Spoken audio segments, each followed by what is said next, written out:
इथं आता ज्याला असं वाटतं ना की माझा अभ्यास झाला आहे, पण परफेक्शन किती गरजेचं आहे हे इथं तुम्हाला कळेल. काय पर्याय काय बघा, सगळे पर्याय काय 20.33, 50.33, 40.33 आणि मी परत सांगतो, इथं तुम्ही निवांत आहात, इथं उत्तर देताय, काही कौतुक नाही. हे उत्तर कुठे दिलं पाहिजे? त्या एका तासाच्या प्रेशरमध्ये. आता सांगा कन्फ्युजन होईल का नाही? हा प्रश्न माझा आहे का आयोगाचा आहे? मग तुम्हाला आता इथून पुढे अभ्यास करताना मल्टी डायमेन्शन पॉवर्टी इंडेक्स, ज्याला डेप्रिव्हेशन रेट म्हणतो, हे करताना असं करून चालणार नाही. नाही वाचलंय 33.33 आहे. हे इथं काय मांडून ठेवले बघा आता. म्हणजे त्या ह्याच्यामध्ये असं वाटतं का रे थांबा थांबा हे नाही, दुसरं काहीतरी आहे, तिसरं काहीतरी आहे. चुकलं का नाही? कन्फ्युजन. नेक्स्ट या इकडं. आता ही आकडेवारी हे इथं प्रश्नामध्ये कुठल्या समितीचं नाव घेतलंय पटकन सांगा. हा समिती समिती कुठं मला दिसत नाही, तुम्हाला कुठून दिसली? हा आता बर मग 11-12 तुम्ही काय काढलं? रंगराजन काढलं. बरं त्याच आकडेवारी 11-12ची तेंडुलकरची नाही का? आता झाला का प्रॉब्लेम क्रिएट? म्हणून लक्षात घ्या, अर्थनीती पॅटर्न इथून सुरू झाला. आता तुम्हाला ह्याच गोष्टी नव्याने डिकोड होतील म्हणून समजून घ्या.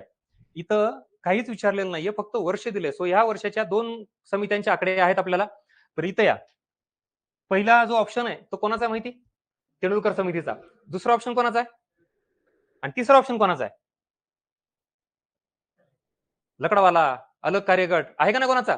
म्हणजे एकाच प्रश्नात किती समित्या टाकल्यात? घ्या. बर अजून मजा दाखवतो. हे ठीक आहे, उत्तर आहे. तुम्ही आता सांगू नका मला टिक केलेलं आहे मी. तिथं एका तासात प्रेशर मध्ये जमलं पाहिजे सगळं. बर इथं पण आयोगाने काय केलं बघा, 47 आणि 32 इकडे तिकडे केलंय. ऍक्च्युली शहरीला किती पाहिजे? 47. ग्रामीणला किती पाहिजे?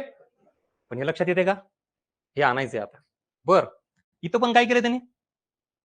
प्रति महिना पाहिजे का प्रतिदिन पाहिजे? हे जे बारकावेत नाही बारकावे हे मी सांगत असतो. तुम्ही टेलिग्रामवरचे किती जण प्रश्न सॉल्व्ह करतात मी टाकलेले? करतात. किती उत्तर चुकण्याचं असतं प्रमाण? आणि बऱ्याच जण काय वाटतं, नाही नाही सर अतिच बारकाईने बघतात. हे काय मग हे? हा आणि सर असं कुठं असतंय का? मग कसं असतं तू सांग. काय हे नाही रिअलिटी ना. जर तुम्हाला हे बारकावे जमत नसतील तर आयोग तेच बारकावे विचारतोय. तुम्ही मनाने एक्सपर्ट होताय, स्वयंघोषित तज्ञ, मला सगळं जमतंय, तर मग पास का नाही होत?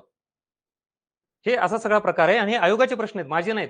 म्हणजे इथला इथं फिरवायचंय. आता तुम्हाला अभ्यास करताना काय करायचंय?